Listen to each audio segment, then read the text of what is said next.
నమస్తే, welcome to our channel. నేను శాలిని. ఆంధ్రప్రదేశ్లో గత వైసీపీ ప్రభుత్వం జరిగిన అక్రమాలు ఒక్కొక్కటిగా బయటికి రావడం, వాటితో సంబంధం ఉన్న అధికారులపై కేసు నమోదు కావడంతో పాటు జైలుకి వెళ్లడం జరుగుతుంది.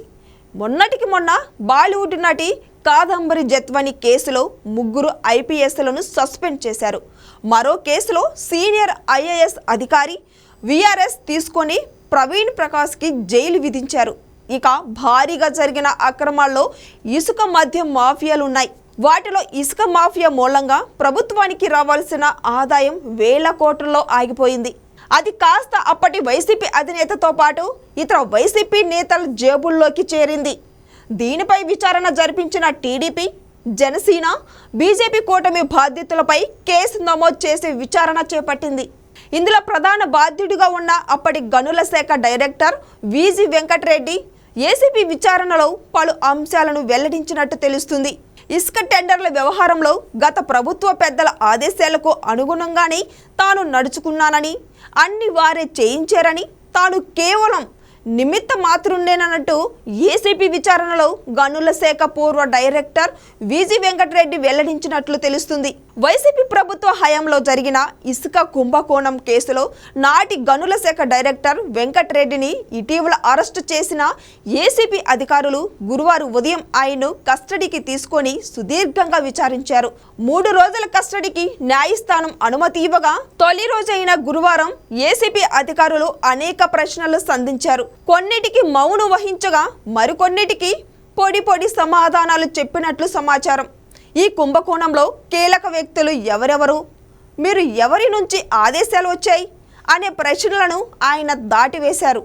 నాటి ప్రభుత్వం పెద్దల ఆదేశాలను ధిక్కరించే శక్తి తనకు లేదని, అందుకే వారు చెప్పినట్లు అన్ని చేశానని వెంకటరెడ్డి అంగీకరించినట్లు తెలిసింది. అఖిల భారత సర్వీసులు అధికారికంగా నిబంధనలు, మార్గదర్శకాలకు అనుగుణంగా వ్యవహరించాలని మీకు తెలీదా? ఎవరేం చెప్పినా చేస్తారా అంటూ దర్యాప్తు అధికారులు ప్రశ్నించగా అంతకు మించి తనకు ప్రత్యామ్నాయంగా లేదని చెప్పినట్లు సమాచారం. ఇసుక తవ్వకాలు, విక్రయం, సరఫరా బాధ్యులను ప్రైవేటు సంస్థలకు అప్పగించే విధానాన్ని ఎవరు ఆదేశాల మేరకు సిద్ధం చేశారు? నాటి ప్రభుత్వ పెద్దలు అస్మదీయ కంపెనీకే ఈ కాంట్రాక్టు దక్కేలా నిబంధనలని ఎవరు ఒత్తిళ్ల మేరకు రూపొందించారు అని ఏసీబీ అధికారులు ప్రశ్నించగా వాటికి అరగొరగా సమాధానం ఇచ్చినట్లు తెలిసింది. విచారణ సందర్భంగా ఏసీబీ అధికారులు టెండర్ నిబంధనలకు విరుద్ధంగా జయప్రకాష్ పవర్ వెంచర్స్ లిమిటెడ్ సంస్థ టర్న్కీ ఎంటర్ప్రైజెస్కు ఇసుక తవ్వకాలు, విక్రయాలు, సరఫరా కాంట్రాక్టును సబ్లీజుకు ఇస్తే మీరు ఎలా అంగీకరించారు? జేపీవీఎల్ కాకుండా టర్న్కి సమర్పించిన బ్యాంకు గ్యారెంటీలను ఎలా అనుమతించారు? మీరు సొంతంగా ఈ నిర్ణయం తీసుకున్నారా? ఎవరైనా ఒత్తిడి చేశారా? జేపీవీఎల్ ప్రభుత్వానికి 100 కోట్ల బకాయిలు చెల్లించాల్సి ఉన్న వసూలు చేయకుండా 120 కోట్ల బ్యాంకు గ్యారెంటీలను ఎలా వెనక్కి ఇచ్చేశారు?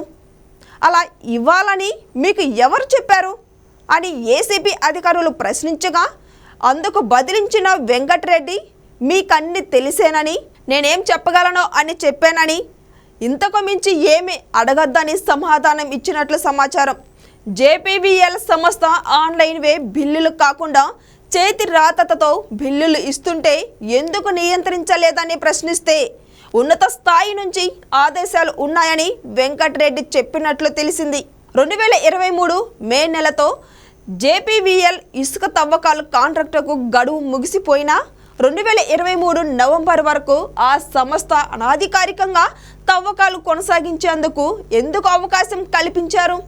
అలా చేయాలని మీకు ఎవరు చెప్పారు? ఆ సంస్థ ఇసుక రీచ్ల లీజు హద్దులు దాటేసి మరి భారీ యంత్రాలతో తవ్వుతుంటే ఎందుకు అడ్డుకోలేదు? పర్యావరణ అనుమతులు లేకుండానే ఇష్టానుసారం తవ్వకాలు చేపడుతుంటే ఎందుకు నిలువరించలేదు? సుప్రీంకోర్టు, జాతీయ రహదారి ట్రిబ్యునల్ కళ్లకు గంతలు కట్టేలా తప్పుడు సమాచారం ఎందుకు ఇచ్చారు? ఇవన్నీ మీ అంతటి మీరే తీసుకున్న నిర్ణయాలా? ఎవరైనా ఆదేశించారా? వారి పేర్లు చెప్పడాన్ని ఏసీబీ అధికారులు అడగ్గా అందుకు వెంకటరెడ్డి స్పందిస్తూ ఇప్పటికే మీరు విచారణలో అన్ని గుర్తించి ఉంటారు. ఎవరి ఆదేశాల మేరకు నేను ఈ నిర్ణయాలు తీసుకోను. మీకు తెలిసే ఉంటుందని ఇండైరెక్టర్గా సమాధానం చెప్పినట్లు తెలిసింది. ఏసీబీ అధికారులు విచారణ సందర్భంగా పలు డాక్యుమెంట్లు చూపించి వాటిపై ప్రశ్నించినప్పుడు కొన్నిటికి నేరుగా సమాధానం ఇచ్చినప్పటికీ మరికొన్నిటికి స్పందించినట్టు తెలుస్తుంది. నేడో రెండో రోజో ఏసీబీ అధికారులు విచారణ కొనసాగింది.